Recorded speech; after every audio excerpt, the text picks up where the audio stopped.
And that is because Mike got the farthest in the book. Welcome to the Hangover with Cosmos in our first inaugural edition of Cosmos with Cosmos Book Club, where nobody finished the book that we had given ourselves to read. I was close. That's not because it wasn't a good book. No. It was just the size of Lord of the Rings. It was a long book, and I'm also not good at sticking with reading things. So that's my problem, but that's my issue. Anyway, the book that we read mostly, was Chasing the Sun by Richard Cohen. It's basically kind of a historical history of our sun and its influence on I feel like a society. Student in high school is going to bullshit their way through This is what That's, it is. I was like, why did we gave ourselves like homework? I don't like to be forced to do homework. So reading's fun, of course. We like reading, we like books, we like the sun, we like space, so it kind of all made sense. Mm-hmm. But I also was reading other stuff too. Yeah. So right. So what this book kind of does, like Lily was talking about, it looks at the sun, not literally, because you don't want to do that with your eyes, and breaks up into what different cultures thought about it, what we knew about the sun through different cultures as well throughout time. And throughout the book, he kind of interjects his own little stories with pilgrimages he makes to go see eclipse, for example, to go see a solstice in certain locations. Right. So it has a nice like travel documentary flair to it in certain sections, but also the history doesn't get too bogged down in you reading a history lesson. It's still kind of a fun read. Right. Yeah. It's also like how the sun has influenced human civilization. Oh yeah. From the dawn of, written history to today. It's basically the author going like, why is the sun so important? And let me find out and write it all down here. And, let me compile why it's been so meaningful. So when we think about like the sun and how it might have influenced society, obviously the first thing that you come up with is, religions. It completely was there in religion, but he also explores how the sun influenced music, operas, literature, poems, and art. Goes into like Van Gogh and has a Jack Kerouac reference in there, which I was happy about. And so it's just you don't realize.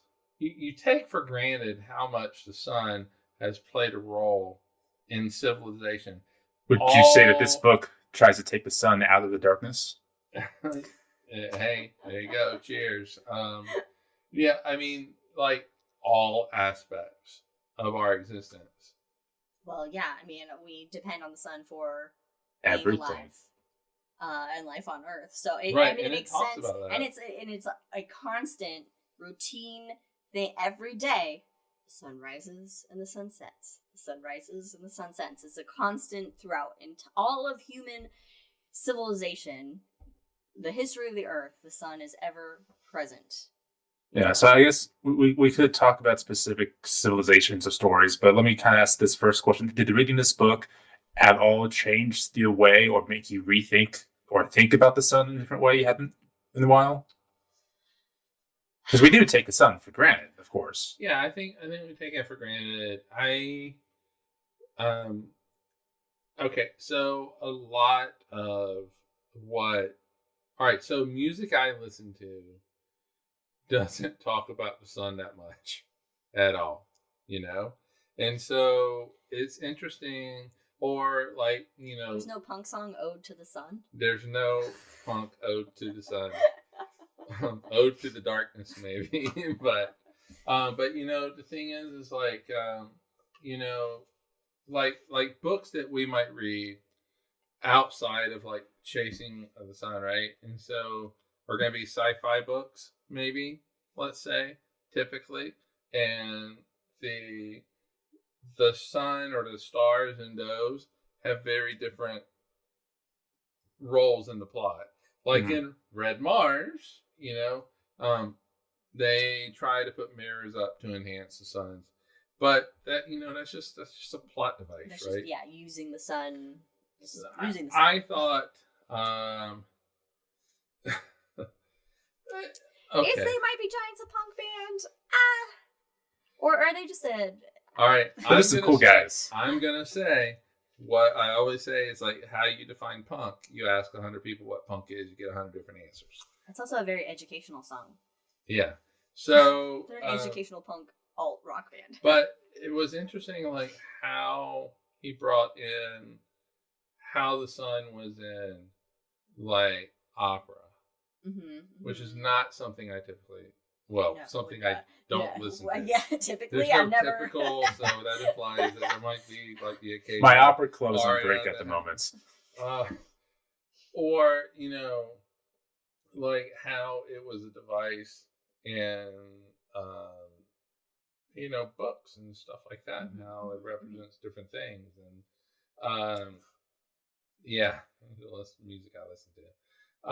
So I don't know. I just thought it was like really interesting how the sun touches absolutely everything. All right, so I don't think you guys got to it, but even like the previous, two popes ago, how he like the Benedict the 16th or whatever his name was. Weird looking one. He looked like a gremlin. Yeah, that's the one. Gremlin, the really old guy. He's still kicking around. He was like 112 when he became pope in the first place. But anyway, so like how he basically redefined the sun in the Catholic Church and things like that. And I was like, oh, my parents would be interested in this, but I don't know. I guess I took for granted how much the sun touches everything, and he just really lays it out. Like Japan, how important it was. Land of the rising sun.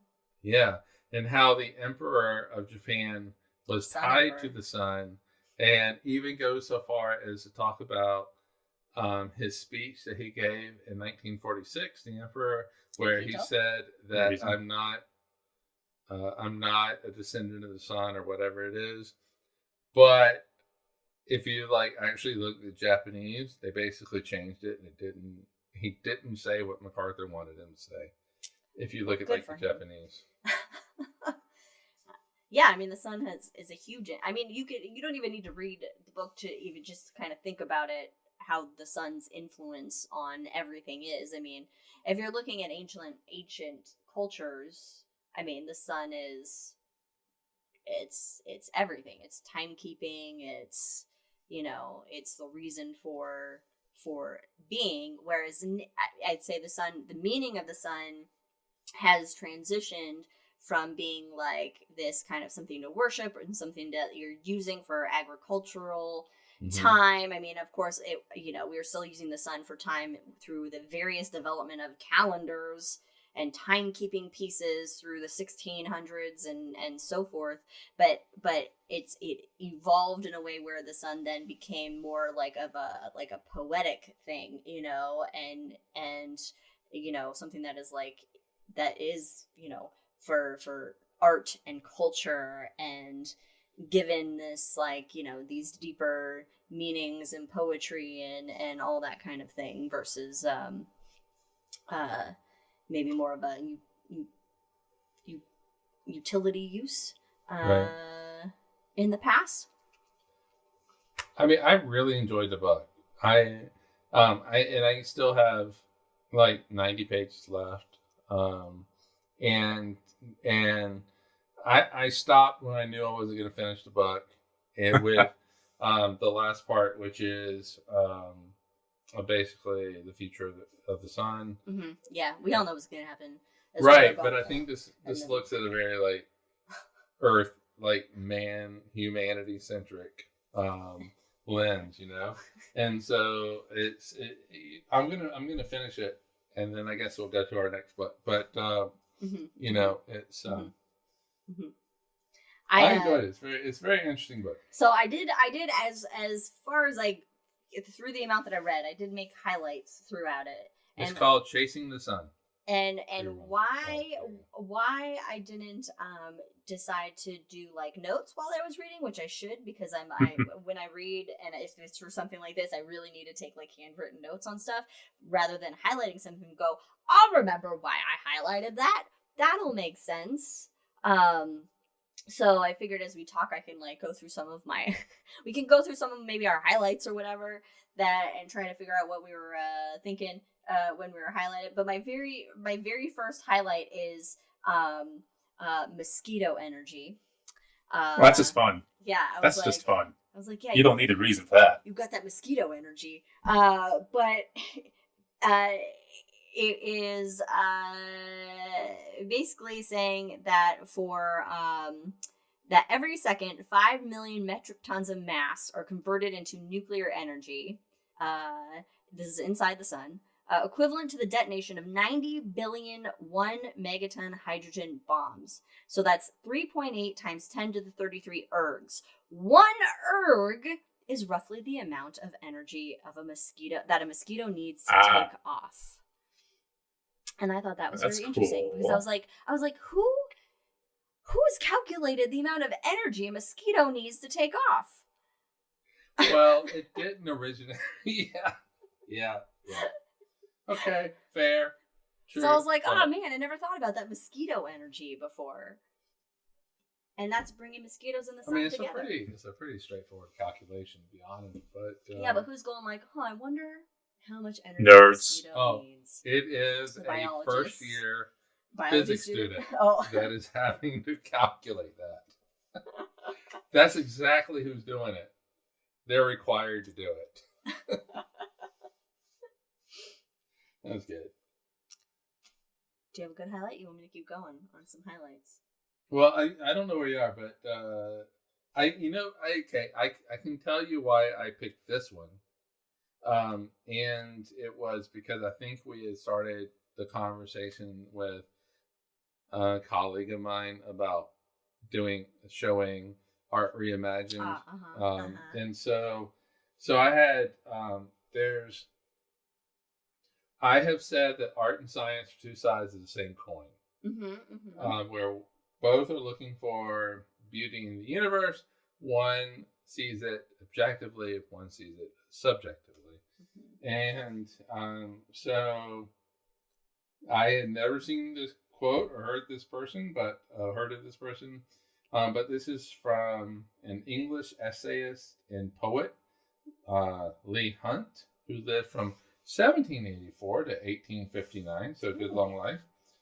There are two worlds: the world that we can measure with line and rule, so objective science, and the rule we fill with our hearts and imagination, so art. So I just said this was a great art science quote showing two sides of the same coin. You know, it's funny because I also highlighted something and made a note about art and science going hand in hand. And I highlighted just a little phrase that said "Sun's place in art." And so the author, he went to visit New York's public library, and he found over 5,800 titles under sun as the category. He says, but none offered both the excitement of scientific discovery and an exploration of the sun's place in art, religion, literature, mythology, politics. And so he wanted to know about like the Great Solar Temple, Mozart celebrating the sun and the magic flute and that sort of thing. And so, that just shows bringing together that the sun is something of science, right? We study it in scientific purposes. It serves a very specific purpose in our solar system and in the universe, but we have as a culture made art out of it, like we can do with anything that is scientific. So that's funny.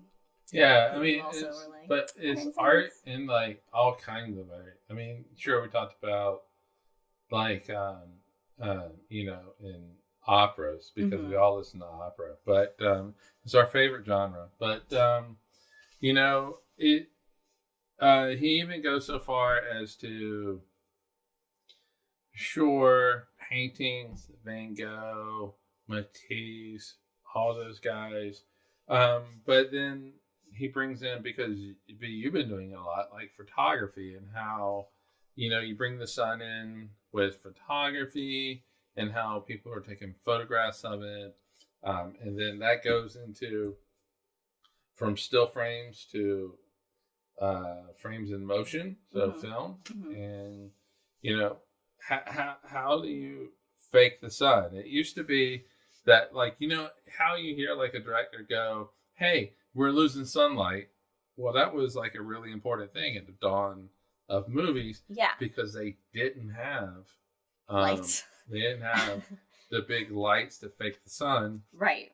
And like light bulbs that fake the sun back in the 1920s, like one bulb was like 1 foot long. So big bulb. And you have to have multiple of those just to fake the sun. And can you ever really fake it? The sun has a certain, like regular lights, certain gravitas. Nice. Anyway, whatever. Brandon, what are your thoughts?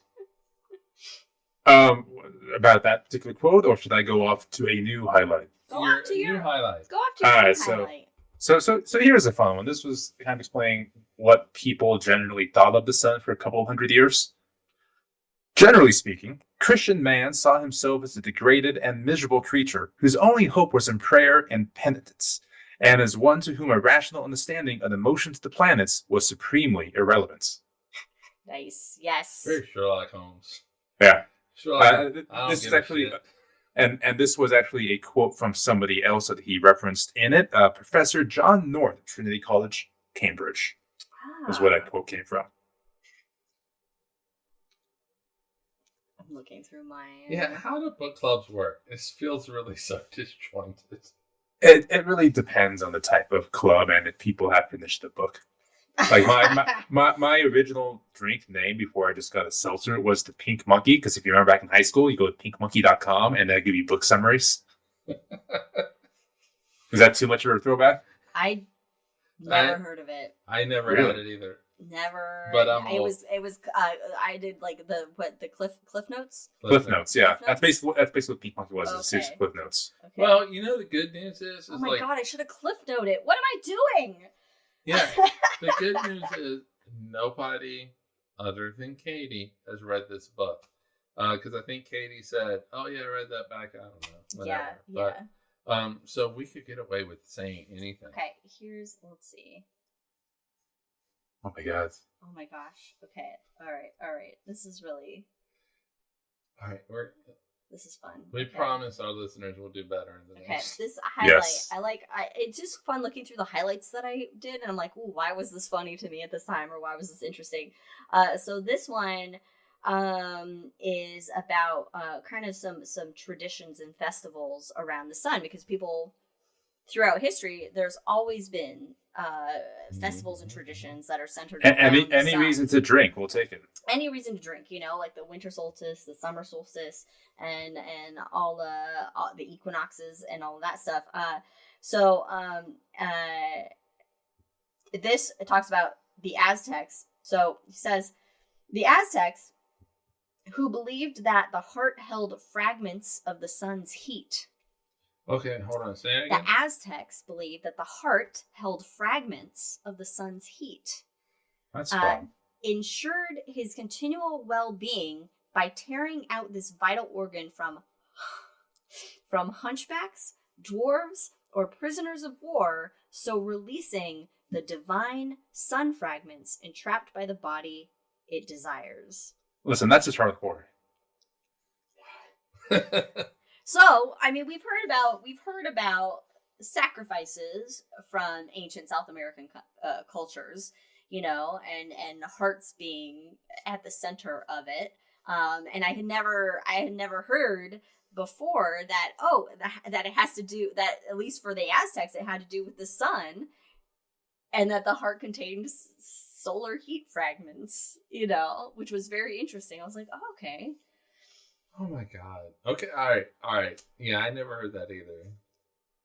But interesting. So just an example of some of the we're gonna blame these sacrifices on the sun.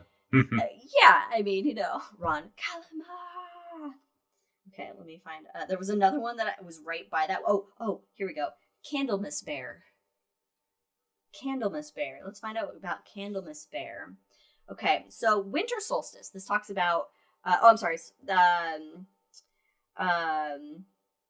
Okay, so the French historian Emmanuel Leroy-Laudry wrote an entire book about a carnival that took place in the town of Romans in 1580 and records the appearance of what has come to be known as Candlemas Bear. Candlemas Bear. Every February 2nd, the beast would be prodded from its den to peer at the sky.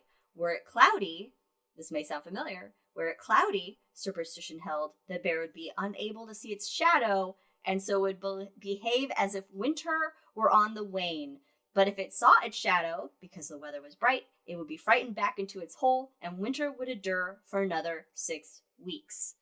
Groundhog Day is based on Candlemas Bear. Groundhog Day is a lie? Groundhog Day is a No, lie. Groundhog's Day is science. This is all pure science. Okay, thank God. It is all science. Groundhogs used to be Candlemas bears. And the bear is still employed in such festivals in the Alps and the Pyrenees. But other hibernating animals elsewhere perform a similar role. Groundhogs. Yeah. So we're basically all different people were like, hey, let's use animals to see if the sun is out and if winter is going to be over.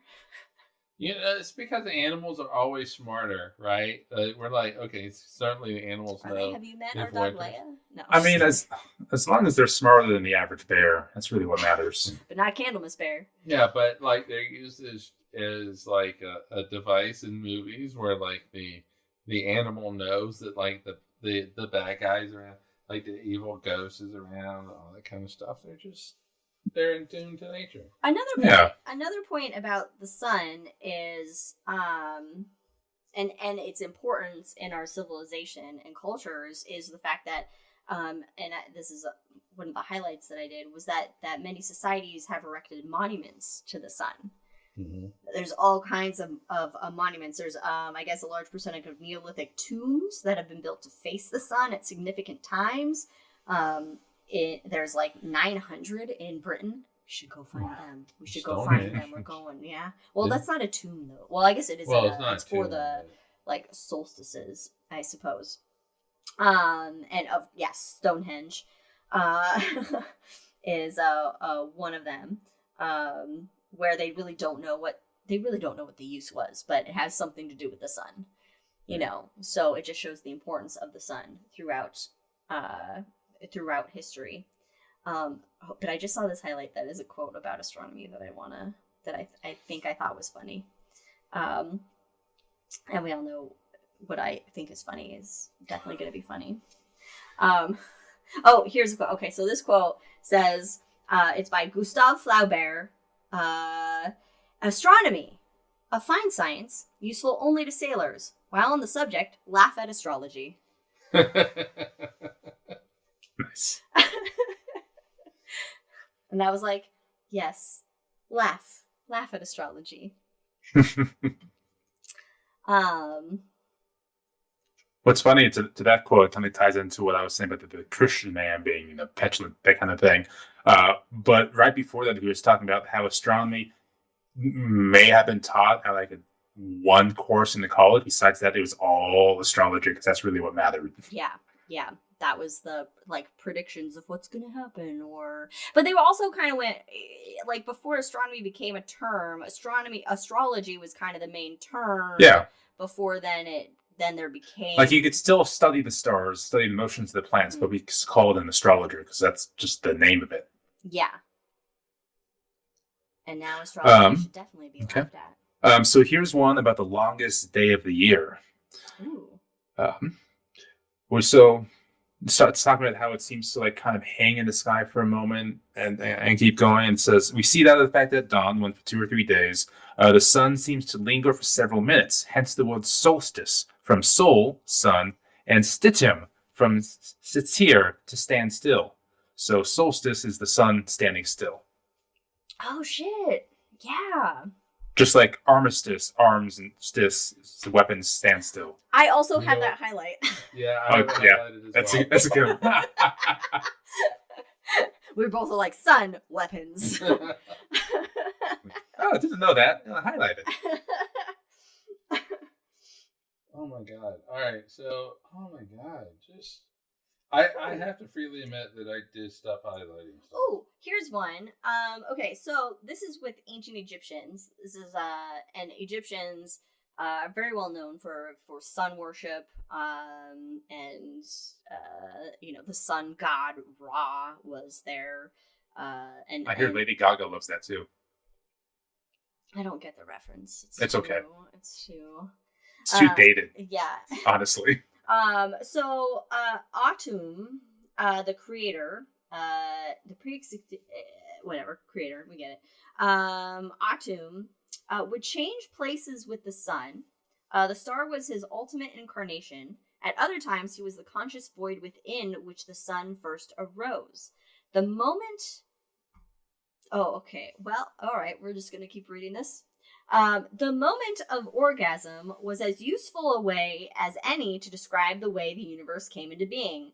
A cosmology that suggests that the ancient Egyptians were, by several millennia, the first proponents of a Big Bang theory.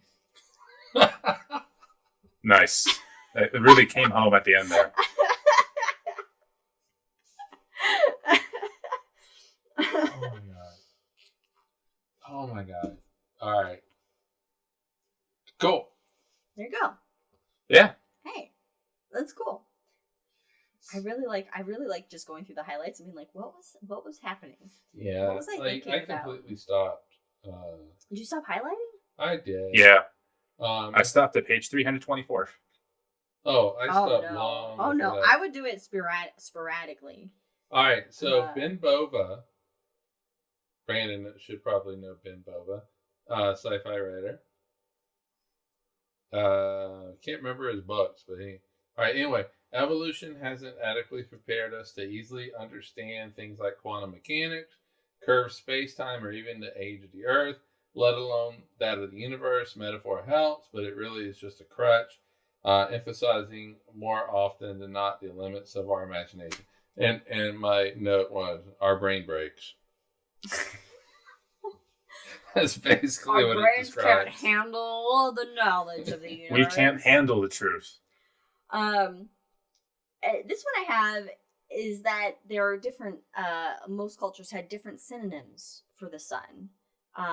So there's radiant number, vermilion luminosity, Lord of the East.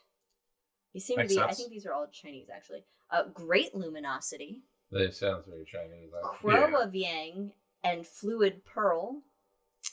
It is Chinese. The Chinese elite used many synonyms precisely in order to bewilder the uninitiated. Oh, so what basically bastards! Just to They're elitists. fuck with people and confuse people. Yeah. That instead of just being plain that they're talking about the sun, they're just like, oh, the vermilion luminosity. What you would think through context, you could figure out what that is. I guess so, because the vermilion or the red light. Here's one thing I didn't know. It's like a boar's head at Christmas feast represents the dying sun of the old year.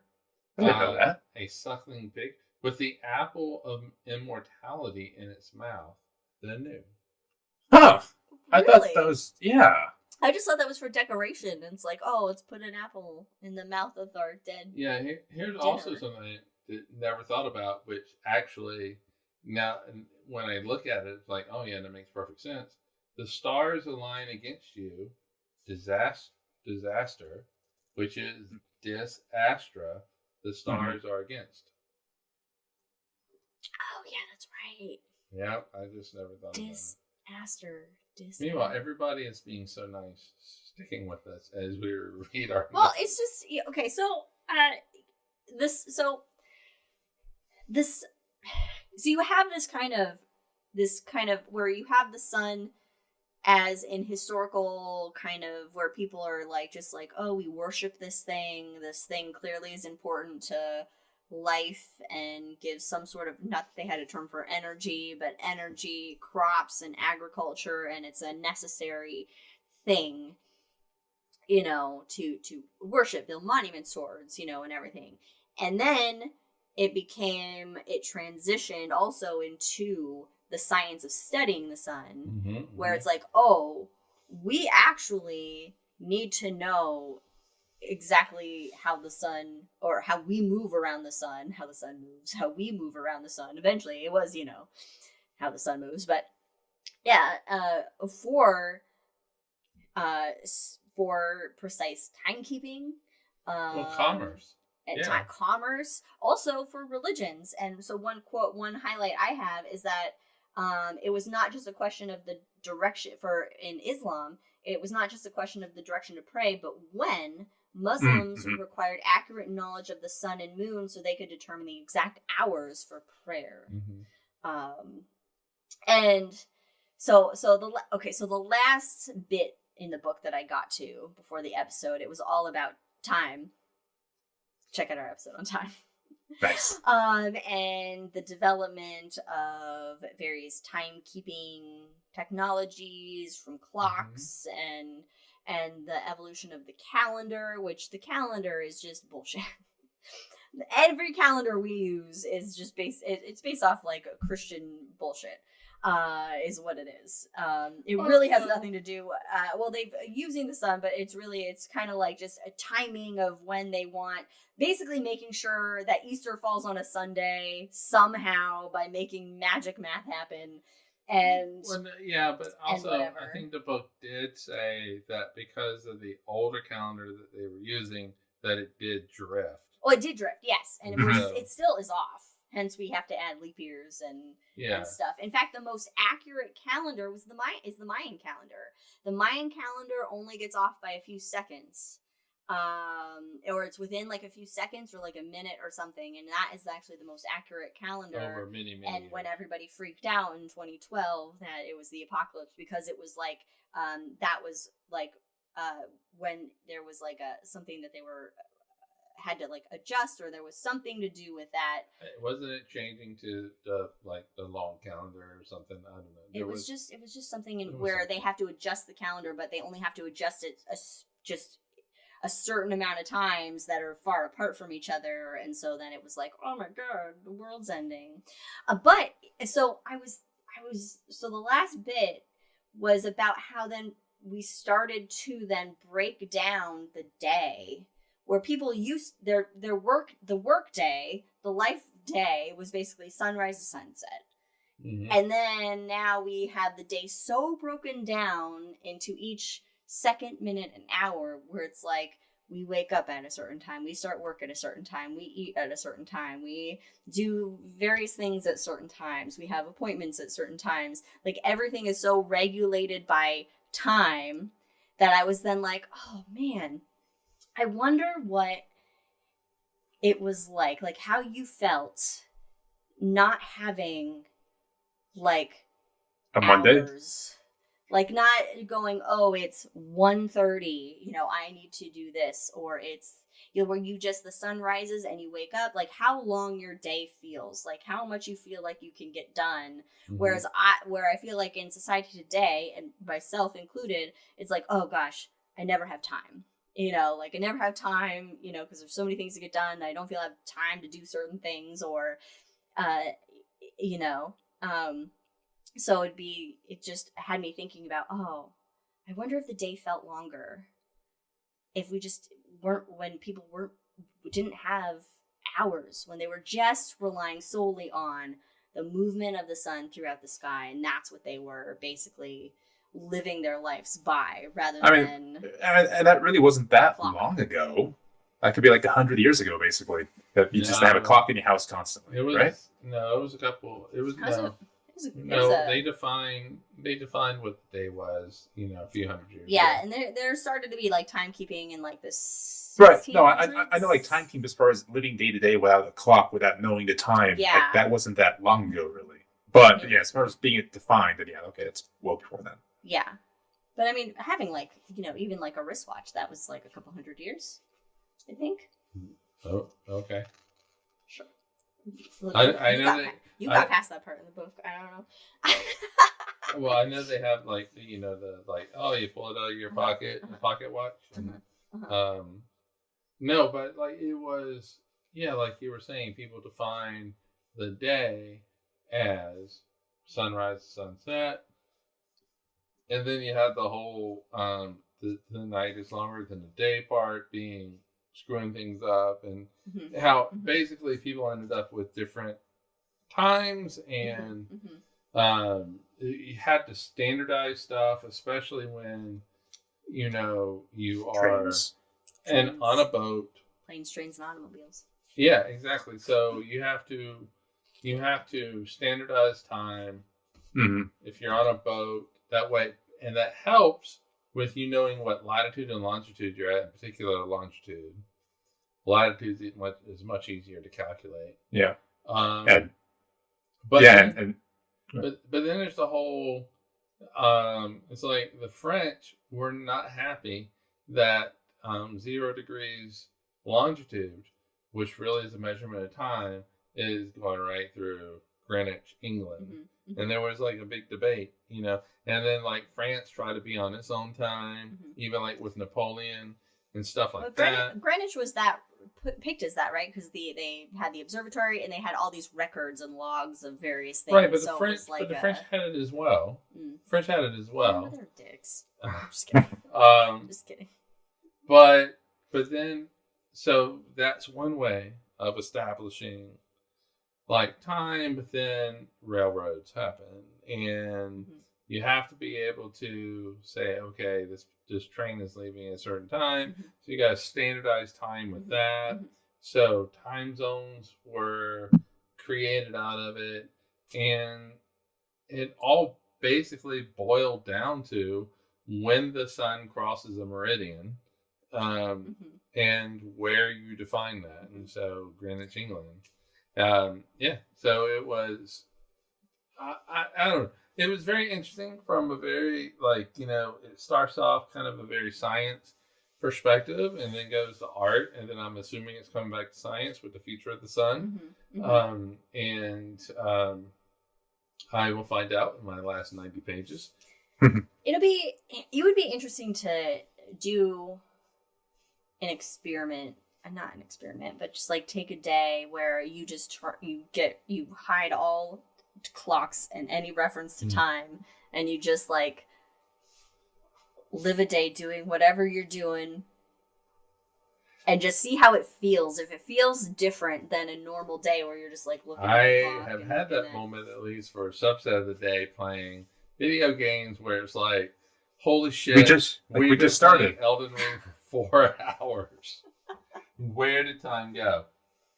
So, and we are surrounded by clocks.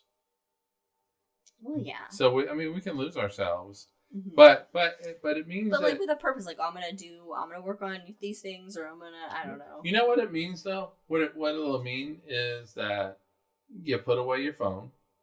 You do not turn on your computer. You do not turn on the Xbox or PlayStation or whatever it is. To go out that you have. And live in the world. That maybe experience the world. Maybe you go, all right. We don't have any sheep to farm. But this is what you do. All right, so we're gonna get up. We're gonna go hike at this place. And then when we think the sun is at the meridian, we're gonna go home. We're gonna have lunch, and then we're gonna go do something else. It'll be interesting to know. To see if we could do that. Yeah. My money is on we couldn't. We could probably nail when the sun might be at the meridian, like you and I, because we have a general sense of, astronomy. Well, yeah. But does the non-astronomy educated person, and I'm not saying that you have to be highly educated. It could be introductory astronomy educated. Do they know what it means? Sun's directly above. It's about noon. Yeah, do they know that? But then it doesn't even mean that it's 12 o'clock on the clock. It means that you're at local noon, which is different than from clock noon. Clock noon. Yeah.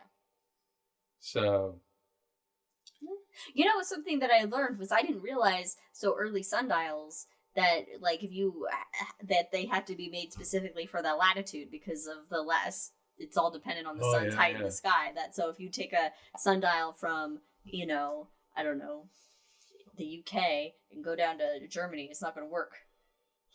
And so that was a big issue with sundials, is because they had to be made specific to your location in order to actually function properly. Yeah, all based on latitude. So, cool. So it was a good book.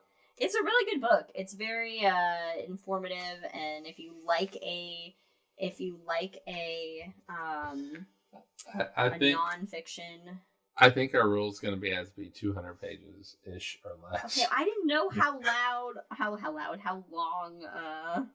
Ooh, neither did I.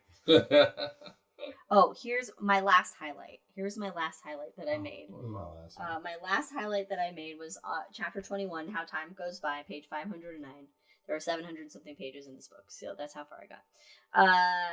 It is time bowed to space. There was nothing God-given in the starting point of a second or a minute or an hour. The result was that the prospect of a globe united by telegraph, fast trains, and steamships had so far been stalled because the spinning, angled earth and the apparent moving sun made nonsense of the idea of the universal time. Because the sun doesn't give a shit about our time. The sun is just doing its own thing. It's just going. We're just going around it, and it's just nuclear fusing away. All right. Oh, man, hold on. All right, so... Nope, that's not what I want. I've got to step away in a minute. You know what? I got to step away in a minute, but I'll be back in like 3 minutes. All right, so mine was from page 370, and it was the last one I did. Mm-hmm. And okay, let's just go back to this. I can read it probably better. All right, skin color. The biggest visible difference between the populations of human beings on this planet, around which so many bitter and divisive myths have been spun, is really nothing more than a schematic diagram of planetary levels of ultraviolet radiation. Mm-hmm. Mm-hmm. Nice. So all these people, it's just evolution and how much sun you're getting. Right back. Okay, I thought you were going to go anyway. He'll be back in 3 minutes. So we got to keep this going for 3 more minutes. That was my last one. That was your last one. All right, I'm gonna look through my. Oh man, the term scientist didn't come into English until 1834. Wait a minute, what? The term scientist didn't come into English until 1834. Well, yeah, they were natural philosophers. Well, okay. Okay, I also have a highlight that just says starry rafts. Okay, what? I don't know why I think I'm going to remember this shit. What's the connotation of that? Okay, so let's see. You can add a note. The oldest proven sea travel anywhere is the migration of anatomically modern Homo sapiens to Australia, beginning about 60,000 years ago. But the most impressive ocean voyagers of old were the Polynesians, who around 2000 BC had already made themselves formidable astronomers. The Chinese were not far behind, calling their blue water junks starry rafts. Okay. All right. Okay, I got you. Okay, so they're boats because they use the stars to navigate. Yeah. They're starry Celestial rafts. navigation. Celestial navigation. It is what got people from, it got people to Hawaii. That's true. So, yeah. What else you got? Okay, I'm looking through here. Let's see. Yeah, when Brandon gets back, I guess we'll call it. This is, okay, so this, due to, so whole tracts of continent may rise and fall as much as 16 inches at high or low tide. And also... Wait, what? Let me go to the page. Yeah.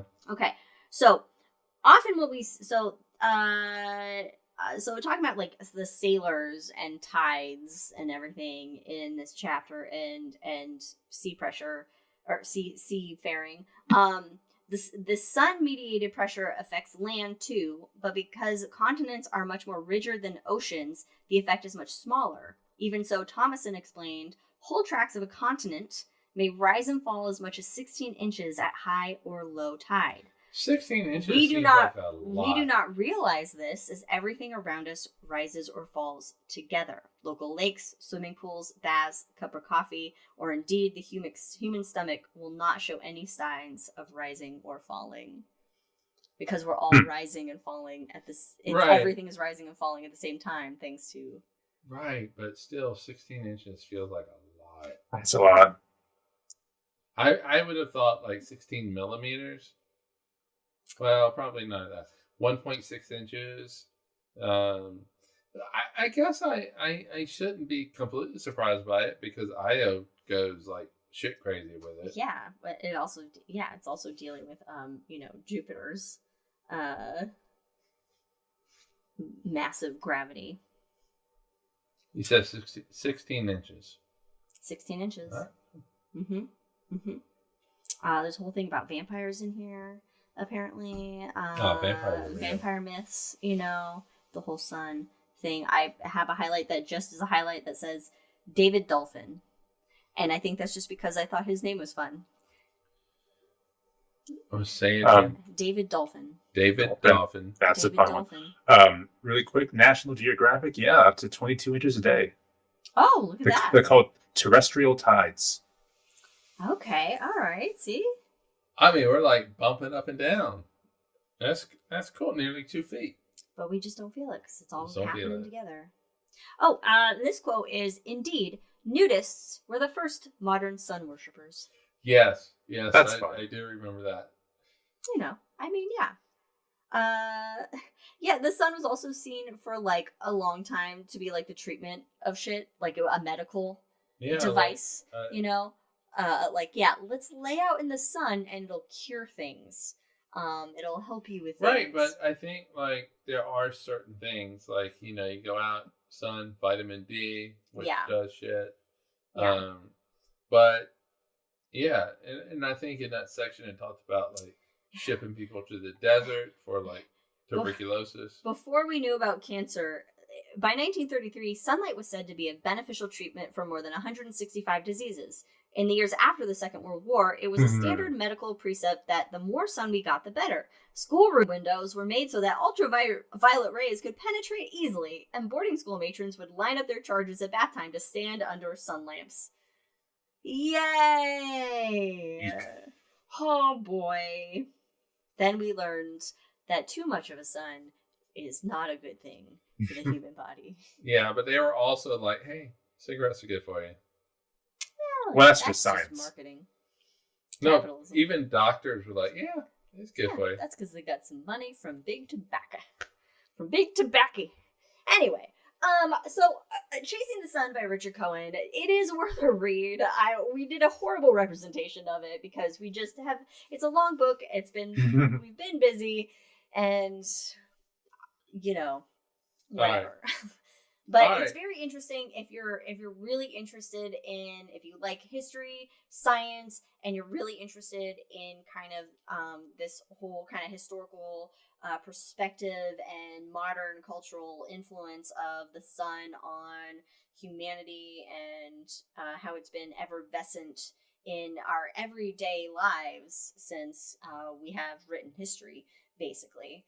And also, it's very important to the entire planet and the reason life is on here, or one of the major reasons life is on here, I would say. So we definitely, the sun is so hot right now. Ron, the sun is always hot.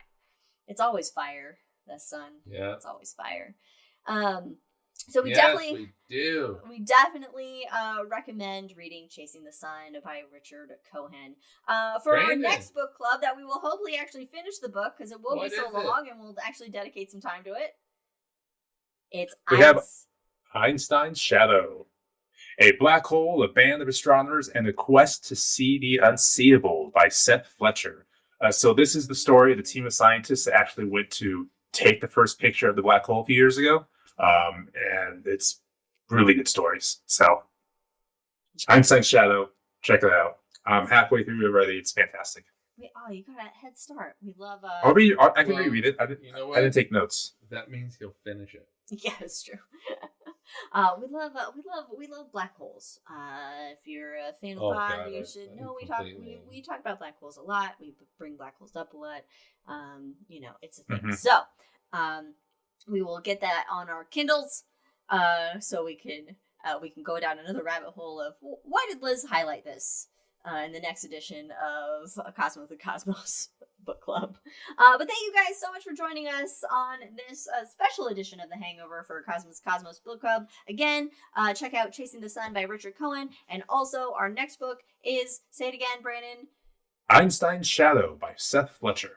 There you go, Einstein's Shadow by Seth Fletcher. So if you want to read along with us, you can read with it. We will do.